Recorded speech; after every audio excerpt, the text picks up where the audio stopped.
அது பெருகல அது பேச்சு. நாங்க இந்த கோரிக்கையை வலியுறுத்தி தனியா போராடினோம். நாங்க 23லயே போராடினோம். அதுக்காக அறிக்கையெல்லாம் கொடுத்து பேசி எல்லாம் இருந்தது. திடீர்னு ரொம்ப நாளா பேசிட்டு இருக்கிறாங்க. அப்பவே அதை ஏற்றுக்கணும். ஆனா நாங்க இவர்களை நம்ப முடியாது. திடீர்னு பேசுவாங்க, அப்புறம் விட்டுருவாங்க. மொழி கொள்கையில எதுவுமே அவங்களுக்கு இந்திய போல அவங்க கொள்கை நிலைப்பாடு இல்லை. சும்மா அவ்வப்போது பேசுவாங்க. அதனால நாங்க தனிச்சு இதை பெரிய எழுச்சியா போராடுவோம். இது தமிழ்நாட்டுக்கு நிதி தராம வஞ்சிக்கிறது, இந்த மும்மொழி கொள்கை கட்டாய ஒரு மொழி திணிப்பு, இந்தி திணிப்பு, அதை எதிர்த்து இந்த தொகுதி சீரமைப்பு இதெல்லாம் எதிர்த்து நாங்கள் தனியாக போராடுவோம்.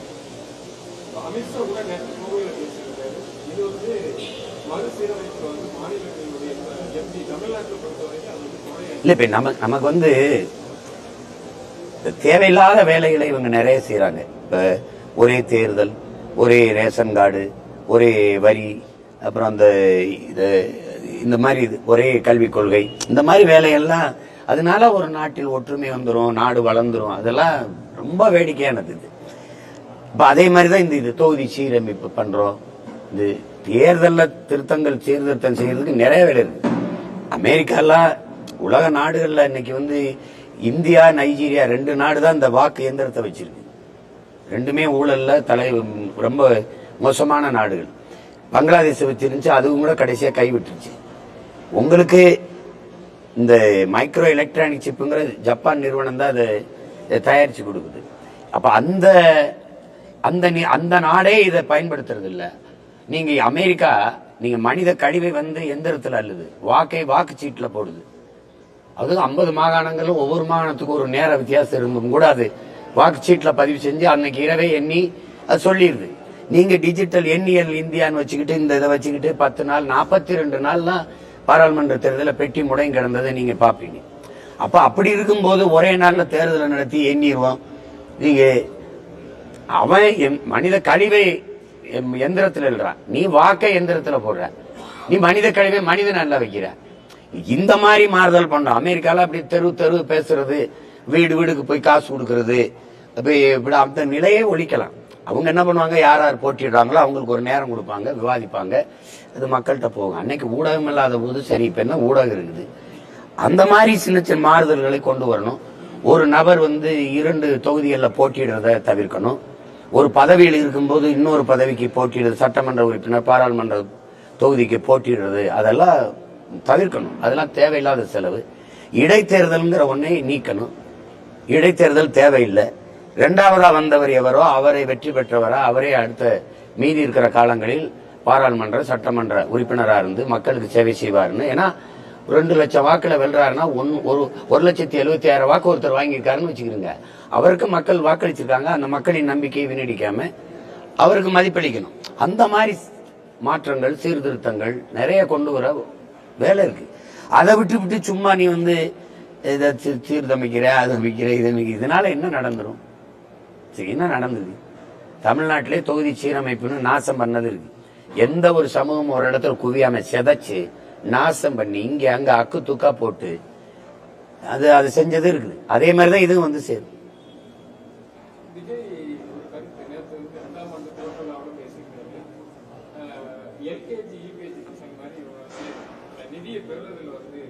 சண்டை போடுறாங்க. அவங்க நிதியை கொடுக்கறது அவங்களுடைய கடமை, இவங்க வாங்கறது முடியும் அப்படிங்கும்போது இவங்க எல்கேஜி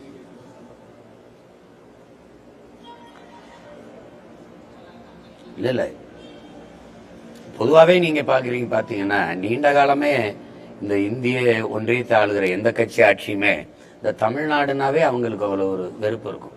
நம்மளுடைய வளத்தை எடுத்துக்கிடுவாங்க, வரியை எடுத்துக்கிடுவாங்க, எல்லாத்தையும் எடுத்துக்கிடுவாங்க. ஆனா நம்ம உரிமைன்னு வரும்போது அதை முற்றுமுழுதான் நிராகரிப்பாங்க. இவங்க இல்ல, காங்கிரஸ் ஆளுகிற காலத்துல கூட பேரிடர் காலங்கள்ல நம்ம ரொம்ப தானே புயல், ஓகி புயல், இப்படி எத்தனையோ இதெல்லாம் நம்ம சிக்கி தவிச்சிருக்கோம். அந்த காலங்களில் கூட நமக்கு பேரிடருக்கான உரிய நிதியை அவங்க தந்ததில்லை. அப்ப அந்த மாதிரி இதுல நம்ம அப்படி இருக்கும்போது நம்மளுடைய வரி வருவாயை எடுத்துக்கொள்றதுல அவங்களுக்கு தொடர்ச்சியா நம்ம எந்த தடையும் இல்லாம பங்களிப்பை செஞ்சுக்கிட்டு தான் இருக்கோம்.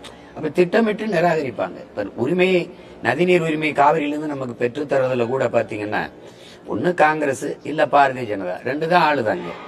ஒரு இந்திய இறையாண்மை, தேசிய ஒருமைப்பாடு இதையெல்லாம் பேசுகிற ஒரு கட்சி, தேச ஒற்றுமையை பேணுகிற கட்சி, அது பாதுகாக்கணும்னு நினைக்கிற கட்சின்னா அந்த இரண்டு மாநில மக்களுக்கும் பாதிப்பு இல்லாம உரிய நதி நீரை பங்கிட்டு கொடுக்கறதுக்கு முதன்மை அமைச்சரோ அல்லது நீர்வளத்துறை அமைச்சரோ உட்கார்ந்து அந்த மாநில முதல்வர்கிட்ட பேசி உரிய நீரை பங்கிட்டு கொடுக்கணும். உச்சநீதிமன்றம் தீர்ப்பு சொன்ன போது கூட ஏற்க மறுக்கிற அரசுக்கு இவங்க என்ன நடவடிக்கை எடுக்கிறாங்க? ஒண்ணும் இல்ல. பிரதமர் பேசுறாரு, தண்ணிக்காக கூட்டணியில் இருக்கிற ரெண்டு கட்சிகளும் அடிச்சுக்கிறாங்கன்ற. இது ஒரு பொறுப்புமிக்க நாட்டின் முதன்மை அமைச்சர் பேசுற பேச்சா? அது பாருங்க. நாங்க நர்மதால எந்த பிரச்சனையும் இல்லாம பிரிச்சுக்கிறோம்ன்றாரு. அது மாதிரிதானே நீங்க தலையிட்டு இதையும் பிரிச்சு கொடுக்கணும்.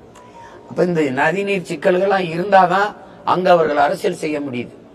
காவிரியில தண்ணி கொடுங்க தமிழர்களுக்குன்னு பாரதிய ஜனதா பேசுமானால் காங்கிரஸ் வெல்லும், காங்கிரஸ் பேசுமானால் பாரதிய ஜனதா வெல்லும். ஆனால் இங்க இந்த கட்சி தலைவர்கள் இது எந்த உரிமைக்கும் பேச மாட்டாங்க. நம்ம வாழ்க்கை பத்தி இவங்க கொல்லப்பட மாட்டோம், மீனவர் கைதோ மீனவர் படுகொலையோ எதுக்குமே. ஆனா வாக்குக்கு மட்டும் வாசல்ல நின்றுவாங்க. இது ஒரு கொடுமை தான், அது நீண்ட காலமா நடக்குது. இப்ப இத நான் என்ன நினைப்பேன்னா, இந்த அரசு தராதது. ஏன்னா அது இங்க இந்த தமிழ்நாடு ஒரு பொருட்டா நினைக்காது. அது கூட்டணி வச்சு இப்ப பீகாருக்கு முன்னுரிமை கொடுக்க காரணம் நிதிஷ்குமார் ஐயா தயவுல தான் ஆட்சி நடக்குது. ஆந்திராவுக்கு கொடுக்கும்னா அது ஐயா சந்திரபாபு நாயுடு தயவு தேவைப்படுது. இப்ப நம்ம அங்க உங்களுக்கு ஒண்ணும் இல்லை, அதனால அது வெறுப்ப காட்டுது. அதை நம்ம தமிழ் மக்கள் மனதில் வச்சுக்கிட்டு வஞ்சித்து தேர்தல் களத்துல வீழ்த்தணும். நீதானே எனக்கு உரிய நீதியை தர மறுத்த அப்படின்ட்டு நம்ம மக்களுக்கு அந்த விழிப்புணர்வோ அந்த ஏதோ இல்லை. அது ஒரு சிக்கல்.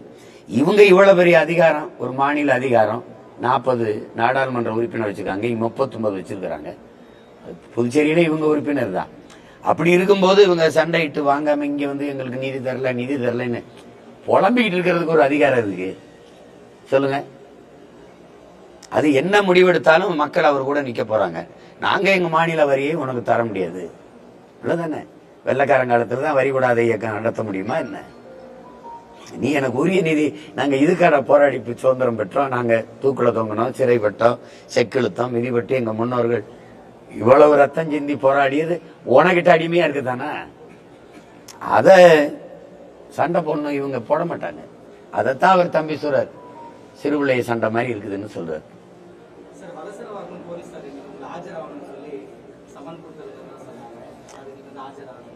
அது சொல்லுவாங்க. அது முதல்ல நாங்க ஏற்கனவே ஒரு தடவை சந்திச்சு எல்லாம் சொல்லியாச்சு.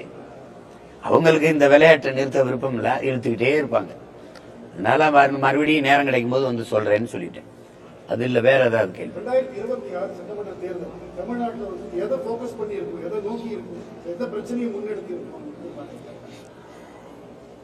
மற்றவர்களுக்கு தெரியாது. நாங்க ஒரு பிரச்சனை 2 பிரச்சனைனா இந்த பிரச்சனையே எந்த இடத்துல எந்த துறையில பிரச்சனை இல்லைன்னு மட்டும் நீங்க சொல்லுங்க, இதுதான் பிரச்சனை சொல்லுங்க, நாங்க அதை முன்னிறுத்தி போறோம். ஒன்னு சொல்லுங்க, எது பிரச்சனை இல்லைன்னு சொல்லுங்க.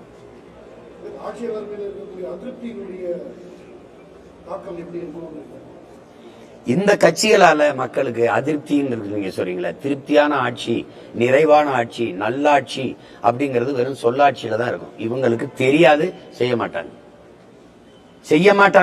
இவங்களுக்கு தெரியாது, அது இறந்துருச்சு. அந்த ஆட்சி நடத்தணும்னு நினைக்கிற தலைமைகள், அந்த ஆட்சி அதெல்லாம் நமக்கு கனவாயிடுச்சு. அது நம்ம தாத்தா காமராஜர் காலத்தோட முடிஞ்சிட்டு, பேரறிஞர் அண்ணா வரைக்கும் இருந்த அரசியல் நேர்மை, தூய்மை, ஆனா நாகரிகம் அதெல்லாம் செத்துருச்சு. என்னைக்கு ஐயா கருணாநிதி அந்த நாற்காலியில் உட்கார்ந்தாரோ அன்னையிலிருந்து தீய அரசியல் ஆட்சி முறையின் தொடக்கம் உருவாயிடுச்சு. அதுக்கப்புறம் அதை எதிர்பார்த்து இதை முற்று முழுதா தகர்த்து, பகத்சிங் சொன்னதுதான், வெளிப்படையாகவே அநீதிகளால் கட்டமைக்கப்பட்ட ஒரு சமூகத்தை தகர்த்து முற்று முழுதாக புதிய ஒரு சமூகம் படைப்பதற்கு பெயர்தான் புரட்சிங்கிறார். இப்ப வெளிப்படையாகவே அநீதிகளால் கட்டமைக்கப்பட்டுருச்சு. ஏன் நாடு, மற்ற நிலப்பரப்பை விடுங்க, இந்தியாவில் ஏன் நிலம், லஞ்சம் தெரியுது, ஊழல் தெரியுது, வள கொள்ளை தெரியுது. இதே கிருஷ்ணகிரியில தானே ஒரு நாளைக்கு 1 லட்சம் டன் கர்நாடகா எடுத்துட்டு போகுது லாரியில. லாரி உரிமையாளர் சங்கர் யுவராஜ் பேசுறாரு. அப்ப ஒரு நாளைக்கு 1 லட்சம் டன்னா அவரை அளந்து பார்க்கல சொல்றாரு. அப்ப ஒரு ஆண்டுக்கு எவ்வளவு? இது 10 ஆண்டுகளுக்கு தொடர்ந்த மழை எங்க இருக்கும்? கண்ணுக்கு தெரிஞ்ச மீத்தேன் ஈத்தேன் எல்லா வளங்களும் சுரண்டப்படுது, மணல் சுரண்டப்படுது, மண்ணு சுரண்டப்படுது, காடுகள் அழிக்கப்படுது. அப்ப நீங்க காடு நீர் அது அழிக்கப்பட்டால் நட்டு வச்சிடலாம், காட்டை நீரை தேக்கி வச்சிடலாம். மலையை மணலை எப்படி உருவாக்குவீங்க? கண்ணுக்கு தெரிஞ்சு எல்லா நீதி. வாக்குக்கு காசு கொடுக்கிறது சரியான முறைன்னு நீங்க நினைக்கிறீங்களா? ஜனநாயகத்தில் மக்களாட்சியில் மக்களுக்கு இருக்கிற கடைசி கருவி அது ஒண்ணுதான். கடைசி மதிப்புமிக்க உரிமை அதுதான். அதான் அண்ணல் அம்பேத்கர் சொல்றாரு, மதிப்புமிக்க நம் உரிமைகளை சில ரொட்டி துண்டுகளுக்காக விற்பது அவமானகரமானதுங்கிறார். அந்த மதிப்புமிக்க உரிமையை விலை கொடுத்து வாங்குற ஒரு முறை எப்படி ஜனநாயகமா இருக்கும்? ஒரு முதலாளி காசு கொடுத்து வாக்கை வாங்கிட்டான்னா லாப தேவை இருக்குமா முதலாளிக்கு? அந்த மக்களுக்கு சேவை செய்யணுங்கிற என்ன இருக்குமா? அப்ப இந்த அமைப்பே தப்பா இருக்கு. அப்ப எல்லா இடங்களுமே அநீதி. பள்ளிக்கூடத்துக்கு பிள்ளை அனுப்ப முடியாது, அது ஒரு பையன் தொந்தரவு பண்ணல, வாத்தியாரே தொந்தரவு பண்றாரு. தானியில பயணம் பண்ண முடியாது, தொடர் வண்டியில பயணம் பண்ண முடியாது, கல்லூரிக்கு போக முடியாது, பல்கலைக்கழக வளாகத்தில் படிக்க முடியாது. எல்லாமே பிரச்சனை. நாடே எப்படி சொல்றது, வளங்கள் நிறைந்த நிலம், நீதி அறம் இதெல்லாம் சார்ந்து வாழ்ந்த ஒரு நிலம் போதை நிறைந்த நிலமா மாறிடுச்சு. எங்க போதை இல்ல? மது கடைகள்ல மட்டும் இல்ல, வழிபாட்டு தலங்களின் வாசல்கள்ல, வளாகங்கள்ல, பள்ளி கல்லூரிகள் வளாகங்கள்ல, அது தின்பண்ட மிட்டாய் வடிவத்துல, இனிப்பு வடிவத்துல, என்ன சொல்றது, கஞ்சா சாக்லேட் விற்குது. என்னுடைய சகோதரர்கள், என்னுடைய உறவினர்கள், என்னுடைய தம்பி தங்கைகள் எல்லாம் அதுல வேலை பார்க்கிற பிள்ளைகள், பள்ளிக்கூட ஆசிரியர்களா எல்லா பிள்ளைகளும் இந்த கஞ்சா, இந்த போதை இனிப்பு, இந்த மிட்டாயை சாப்பிட்டுட்டு வருதுங்க. பெற்றோர்கிட்டே நம்ம புகார் அளிக்க முடியல. கண்டிச்சா என் பிள்ளைய நீ எது கண்டிக்கிறான்னு கேட்கிறாங்க. அவங்க இப்போ இது எப்படி சரி பண்றதுன்னு நம்ம கிட்ட முறையிடும் போது ரொம்ப கஷ்டமா இருக்கு. நீங்க பாக்கலையா, டாஸ்மாக் கடைகள்ல சீருடையோட பிள்ளைகள் போய் வாங்கி குடிக்கிறது, சின்ன சின்ன குழந்தையெல்லாம் குடிக்கிறத பாக்கலையா? மது குடிக்கிறது, இந்த மாதிரி இதெல்லாம் ரொம்ப இப்போ ஒரு தகுதியா மாறிட்டதை நீங்க பாக்குறீங்க. அந்த மாதிரி சமூகம் ரொம்ப தப்பாயிருச்சு. நீங்க இப்ப பாத்தீங்கன்னா புஷ்பான்னு ஒரு படம் ஓடுது. அந்த படத்துல செம்மரக்கட்டையை வெட்டி விற்கிறது தப்பு. ஆனா வெட்டி விற்கிறது கடத்துற கதாநாயகன். அதை தடுக்க போராடுற காவல்துறை இருக்காங்க, அவன் வில்லன். அந்த வில்லன் தற்கொலை பண்ணி செத்துறதா படம் வருது. அப்ப நல்லவன் நேர்மைக்கு இந்த குற்றத்தை தடுக்க போராடுகிற காவல்துறை தோத்து செத்து போகுது. இந்த குற்றவாளிகள் அவன் கதாநாயகனா சமூகத்துக்கு போற்றப்படுறான் அப்படின்னா எப்படி கட்டமைக்கப்படுது சொல்லுங்க? எப்படி கட்டமைக்கப்படுது? அரசு அறிவை வளர்க்கும் கல்வியை தனியாருக்கு விற்க கொடுத்துருச்சு, உயிரை காக்கும் மருத்துவத்தை தனியாருக்கு விற்க கொடுத்துருச்சு, சாலை ஓடுதல் பராமரித்தலை தனியார் கொடுத்துருச்சு, ஒரு இடம் விட்டு இடம்பெயர போக்குவரத்தை தனியார் கொடுத்துருச்சு. அது விண்ணூரிலிருந்து தொடர்வண்டியிலிருந்து எல்லாம். நாட்டின் பாதுகாப்பு ராணுவத்தையே தனியாற்ற கொடுத்துருச்சு. 100 விழுக்காடு அந்நிய முதலீடை கொண்டு வரலான்னு இருந்துச்சு. சீருடை ஒருத்தன் தைக்கிறான், உணவு ஒருத்தன் பரிமாறான். உங்களுக்கு விளங்குதுன்னு நினைக்கிறேன். எல்லாமே போயிட்டது. இது எல்லாத்தையுமே கொடுத்துருச்சு இந்த நாடு. மின் உற்பத்தி விநியோகம் தனியா இருக்கு, சூரிய ஒளி மின்பூங்கா தனியா இருக்கு, காற்றாலா தனியா இருக்கு, எல்லாம் தனியா இருக்கு. ஆனா சாராயம் மட்டும் அரசு விக்குது அப்படின்னா எவ்வளவு பெரிய கொடுமை இருக்கு பாருங்க. இது அநீதின்னு நீங்க நினைக்கிறீங்களா இல்லையா? எந்த ஒரு வேலையாவது பணியிட மாற்றமா, பணி நியமனமா, இல்ல பணி உயர்வா பணம் கொடுக்காம உங்களால சாதிச்சிட முடியும்னு யாராவது சொல்லு. நேர்மை. கோயில் கருவறையில இருந்து கல்லறை வரைக்கும் காசு இருக்கு. நீங்க சிறப்பு தரிசனம் வேணுமா காசு கொடுக்கணும், நீங்க பிரசவ அறையா காசு கொடுக்கணும். அப்ப எல்லாமே பணம் பணம் பணம்னு இது எப்படி சொல்றது, சகிக்க முடியாத ஒரு அநீதி. இதத்தான் பகத்சிங் சொல்றான். விடுதலை இந்தியாவில் இல்ல, அடிமை இந்தியாவில் சொல்றான். வெளிப்படையாகவே அநீதிகளால் கட்டமைக்கப்பட்டுருச்சு. உங்களால ஊழல் லஞ்சம் இருக்குன்னு தெரியும் தடுக்க முடியுமா? உங்களால வழக்கொள்ளை இருக்குன்னு தெரியும் தடுக்க முடியுமா? முடியல பாருங்க, முடியல. அப்ப என்ன செய்யறது? இந்த சமூகத்தை தகர்க்கணும்டாங்கிறான். புதுசா வேற சமூகம் கட்டணும். ஒரே தீர்வு புரட்சி தான், ரெவல்யூஷன் தான். அது ஒன்னாலதான் தலைகள் மாற்றத்தை ஏற்படுத்த முடியும். சீர்திருத்தம் வேற, புரட்சி வேற. சீர்திருத்தம் என்பது இந்த கட்டடத்துக்கு வெள்ளை அடிப்பது, இந்த ஜன்னலை மாத்தி வேற ஜன்னல் வைப்பது, இந்த கதவு சரியா இல்லைன்னு மாத்திட்டு வேற செப்பனிடுவது சீர்திருத்தம். இந்த கட்டடத்தை இடிச்சிட்டு வேற கட்டடம் விருப்பம் போல நல்ல கட்டடம் கட்டுவதுங்கிறதான் புரட்சி. இங்க எல்லாமே தப்பா இருக்கு இந்த அமைப்பு. நான் அமைப்பு தப்புங்கிறேன். அத ஐயா ரஜினிகாந்த் போன்றவர்கள் சிஸ்டம் ராங்குங்கிறாங்க ஆங்கிலத்தில். அதுதான் இங்க இருக்கிறது. இந்த முறையில் நல்ல அரசியல் என்பதோ நல்ல ஆட்சி என்பதோ கனவிலும் கனவு. இது சாத்தியம் இல்லை. அப்போ ஒண்ணுதான், இலங்கையில வந்தது, பங்களாதேஷில் வந்தது, இங்க வருமானு கேட்காதீங்க, வருது, வரும், காத்திருங்க. இந்த பக்கத்தில் இங்க நடந்தது அது ட்ரெய்லர் தான். பங்களாதேஷ் இலங்கையின் முன்னோட்டம் தான். ஆனா மெயின் பிக்சர் இருக்குல்ல, அது இங்கதான் ஆரம்பிக்க போகுது. ஏன்னா அது ஒரு மாநில அளவு தான். அது ஒரு மாநில அளவு தான். இது 29 நாடுகள். என்ன ஆகும்னு பாருங்க. இலங்கையில 3 விழுக்காடு தான் ஜனதா வித்தி பிரமாண வாக்கு வச்சிருந்துச்சு. எத்தனை விழுக்காடு? 3. 50 விழுக்காட்டுக்கு மேல வாக்கை பெற்று இன்னைக்கு அதிபராயிருக்கார் அவர். அப்படின்னா அந்த நாடு தலைகள் மாற்றத்தை கண்டுச்சு. அது மாதிரி ஒரு பெரிய மக்கள் புரட்சி இங்க உருவாகும். எப்படி உருவாகும் கேளுங்க. 1 லட்சம் போராட்டங்களுக்கு நாங்க கடந்த 3 ஆண்டுகளில் அனுமதி கொடுத்திருக்கோம்னு சட்டசபையில மாண்புமிகு ஐயா தமிழக முதல்வர் அவர்கள் பேசினது இருக்கு. 1 லட்சம் போராட்டங்கள்னா 1 லட்சம் பிரச்சனைகள் மக்களுக்கு இருக்குது. இன்னும் இருக்குது. அரசுக்கே பிரச்சனை இப்ப போராடுது. பார்த்திருக்கீங்க, இப்ப பாக்குறீங்க. உங்களுக்கு நீதி தர மாட்டேங்குது, தொகுதி சீரமைப்புன்னு பாதிப்பு பேர். அப்ப நீங்களே வர்றீங்க, களத்துக்கு வர்றீங்க. இப்போ 1 லட்சம் பிரச்சனைகள் அங்கொன்றுமா சிறு சிறு நெருப்பு துண்டுகளாக எரிஞ்சு கொண்டு இருக்குது, கனண்டு கொண்டு இருக்குது. ஒரு நேரத்தில் படக்குன்னு இந்த நெருப்புகள் ஒன்றிணையும் போது அது பெரும் தீயா, புரட்சி தீயா பற்றி எரியும். அப்ப இவர்கள் எவர்களும் எதிர் நிற்க முடியாது. அன்னைக்கு ஒருத்தன் அதுக்குள்ள இந்த நெருப்புல இருந்து ஒருத்தன் வருவான். அவன் அன்னைக்கு நீங்க பார்க்க தான் போறீங்க. இப்ப நான் பேசுனதெல்லாம் சும்மா எல்லாம் விளையாட்டு பேசிட்டுக்கன்னு நினைக்கிறீங்க. நீங்க காத்து விற்கப்படும் சொன்ன நீங்க யாரும் நம்பல. இதெல்லாம் நடக்கும் சொன்ன யாரும் நம்பல. இதை நீங்க நம்புங்க, நடக்கும். இவங்க அதை நோக்கித்தான் கொண்டு போயிட்டு இருக்காங்க. இதை பற்றி மக்களுக்கு 100 விழுக்காடு கல்வி கொடுக்கணும், பசிங்கிற சொல்லு இல்லாம ஒழிக்கணும், ஏழ்மை வறுமையை ஒழிக்கணும், படித்த இளைஞர்களுக்கு வேலை வாய்ப்பை பெருக்க கொடுக்கணும். அதை பற்றி யோசிக்காம இதுல சீர்திருத்தம் பண்றேன். அதாவது இந்த சாலையில் நீங்க போகும்போது டேக் டைவர்ஷன் பாருங்க, இப்படி டேக் டைவர்ஷன், இப்படி திரும்பு அப்படின்னு. அது மாதிரி இந்த பிரச்சனை ஒன்னொன்னையும் தள்ளி திருப்புறது. இப்ப கால் மேல கால் போட்டு செய்தித்தாள் படிச்சுட்டு பாரு முதலாளி. நாய் இங்க நிற்கும், ரொட்டி துண்டு தட்டில் இருக்கும், எடுத்து இப்படி வீசுவார். அது போய் எடுத்துக்கிட்டு இங்க வந்து நின்று மறுபடியும் வாலாட்டம், இந்த பக்கம் வீசுவார். போய் எடுத்துட்டு வந்து இங்க நின்று வாலாட்டம், அப்புறம் இந்த பக்கம் வீசுவார். அப்புறம் போய் எடுத்துட்டு வந்து தின்னுட்டு சாப்பிட்டு வந்து வாலாட்டம்.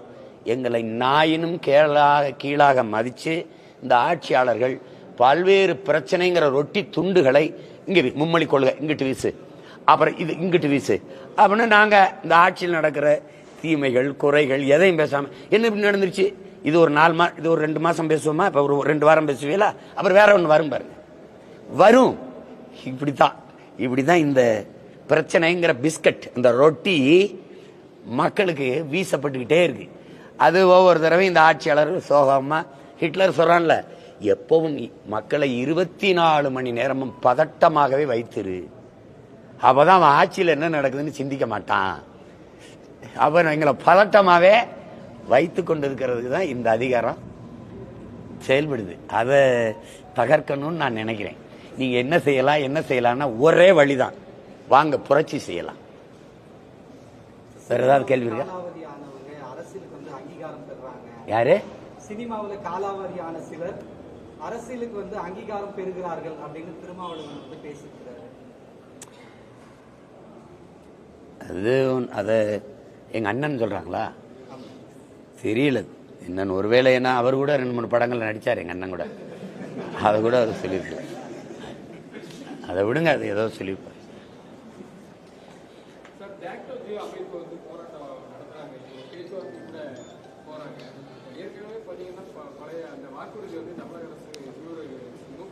நீங்க சாக்டோஜியோ அந்த தொழிலாளர்கள் அந்த அதுல இருக்கிற எல்லாருக்கும் என்னுடைய வணக்கங்களும் மதிப்பும் இருக்கு. அவங்களுடைய உரிமை நியாயமான போராட்டங்களுக்கு எப்பவும் நான் துணை நிற்பேன், அவங்க ஆதரவு இருக்கு. ஆனால் அவங்க மேல எனக்கு பெரிய வருத்தமும் கோபமும் இருக்கு. இந்த பிரச்சனை எத்தனை நாளா இருக்கு? ரொம்ப நாளா இருக்கு. நீங்க எல்லாரும் சேர்ந்து இந்த ஆட்சியை நிறுவ வேலை செஞ்சீங்களா இல்லையா? செஞ்சீங்க. கடந்த ஆட்சியை நம்பி அதை நிறுவ வேலை செஞ்சீங்களா இல்லையா? கற்றவர்கள், நீங்க கற்றவர்கள் தான் மற்றவர்களுக்கு வழிகாட்டணும். நீங்க முன்மாதிரியா இருந்து ஒரு நல்ல அரசை நல்ல அதிகாரத்தை நிறுவனம். ஒரு தடவை ஏமாறலாம், இவங்க கிட்ட எத்தனை தடவை ஏமாறுவீங்க? நான் கேட்கறதுக்கு நீங்க கேள்வி கேட்டீங்களா, நான் கேட்கறது எத்தனை தடவை ஏமாறுவீங்க? பூனை இருக்குல்ல, பூனை பாலை வெள்ளையா வச்சு நீங்க குடிக்கும். சூடா காய்ச்சி வச்சுட்டீங்கன்னு வைங்களேன், வாயை வச்சோன்னா சுட்டுச்சுன்னா வாழ்நாள் முழுமைக்கும் வெள்ளையா எதை பார்த்தாலும் வராது கிட்ட. வாழ்நாள் முழுமைக்கும் பூனை வராது கிட்ட. அப்ப நம்ம வரலாமா? ஒரு தடவை ஏய் இவன் அயோக்கிய பய, இவனை நம்ப கூடாதுன்னு ஏமாத்துறான்னு தெரிஞ்சா ஏமாற இருக்கிற வரை ஏமாத்திரம் இருக்குதானே செய்வான். இது அவனுக்கு பிரச்சனையா படலை. ஏன் நீ மறுபடியும் அவனுக்கு வாக்கு செலுத்தி வலிமையை கொடுத்துக்கிட்டே இருக்கா, வெற்றி பெற செய்வி. அப்ப அது இஷ்யூ இல்லையே, இது ஒரு பிரச்சனை இல்லையே. நீங்க கற்றவர்கள், நீங்க போராடு, நீங்க தான் நீங்களே ஏமாந்தா அப்புறம் என்ன பண்ண முடியும்? கடந்த தேர்தலில் இதே ஆட்சியை நிறுவ நீங்க பாடுபட்டீங்களா இல்லையா? இப்ப அவர் செய்ய மாட்டேங்கிறாரு. எதிர்கட்சியா இருக்கும்போது கொடுத்தாரு வாக்குறுதி, எதுல நிறைவேற்றிருக்கிறாரு? ஆசிரியர்கள் பணி நியமனமா? பகுதி நேர ஆசிரியர்கள் பணி நிரந்தரமா? சொல்லுங்க. செவிலியர்களின் பணி எதுக்காக இவங்க பேசினது தானே? கூட்டுறவு கடன் தள்ளுபடியா, நீட்டு தேர்வு ரத்தா, எது ஒன்றுல சரியா இருந்திருக்காங்க. நான் வந்தவன ஒரு சொட்டு மது தமிழ்நாட்டில் இருக்காதுன்னு 2016 தேர்தலில் சொன்னது இருக்குதா இல்லையா? அந்த 11 இதுல பேசினாங்க, எல்லாரும் பேசினாங்க. அம்மையார் ஜெய கனிமொழி, தம்பி உதயநிதி, ஐயா ஸ்டாலின், ஐயா கருணாநிதி அவர்கள் எல்லாரும் பேசினாங்க. இப்ப என்னாச்சு? என்னங்க வந்தா மூடுறேன் நீங்க, இப்ப மூடலன்னா வாய மூடுறாங்க. அப்போ நீங்க கேள்வியை கேட்கிறீங்களே ஒழிய அந்த நேரம் உங்களுக்கு கோபம் வருது, எரிச்சல் வருது, போராடுற மாதிரி கோபம் வருது. ஆனா அது அப்புறம் அந்த தேர்தல் நேரத்தில் ஏன் அதை நீர்த்து போகுது? அந்த கோபம் மாறுதலா வரணும்ல. இது சரி, எப்படா சரி செய்யறது அப்படின்னு வரணும்ல. நீங்க போராடும் போதெல்லாம் நான் நின்று உங்களோட போராடி இருக்கேன், அவரும் நின்று போராடி இருக்காரு எதிர்கட்சியா இருக்கும்போது. ஒரு நியாயமான கோரிக்கை கூட நிறைவேற்றாத அரசை திருப்பி அந்த அதிகாரத்தை எப்படி நீங்க ஆதரவளிச்சு நிறுவுறீங்க? நீங்க கற்றவர்கள், உலக அரசியலை ஆய்வு செய்யறவர்கள், எல்லாம் தெரிந்தவர்களே செய்யும்போது அடித்தட்டு உழைக்கும் மக்கள் எப்படி என்ன பண்ணுவாங்க? அப்போ இங்கதான் தவறு நடந்துருது. அதனால என்ன செய்ய வேண்டியது? நம்ம அனுதாபப்பட முடியுது, வருத்தப்பட முடியுது, அவங்களோட சேர்ந்து நம்மளும் போராட முடியுது, அவங்களுக்காக ஒரு அறிக்கை கொடுக்க முடியுது. வேற என்ன செய்ய முடியுது? என்ன செய்ய முடியும்னு சொல்லுங்க. அப்பா செத்துட்டாரு, நீங்கள் அழுகிறேன், நானும் சேர்ந்து அழலாம், அவ்வளவுதான் செய்ய முடியும். வேற என்ன செய்ய முடியும்? ஆனா நீங்க கொன்னவனுக்கே திருப்பி என்ன செய்றீங்க? கத்தி, அருவா, துப்பாக்கி, கோடாரி எல்லாத்தையும் கொடுத்துக்கிட்டு இருக்கிறீங்க. அவன் நல்லா கொண்டுகிட்டு இருக்கான். இதுதான் நடக்குது. அது நம்ம தோழர்களே இப்படி பண்ணா ஒன்றும் பண்ண முடியாது. கொடுமைதான். வேற ஏதாவது கேள்வி இருக்கா? நன்றி, வணக்கம்.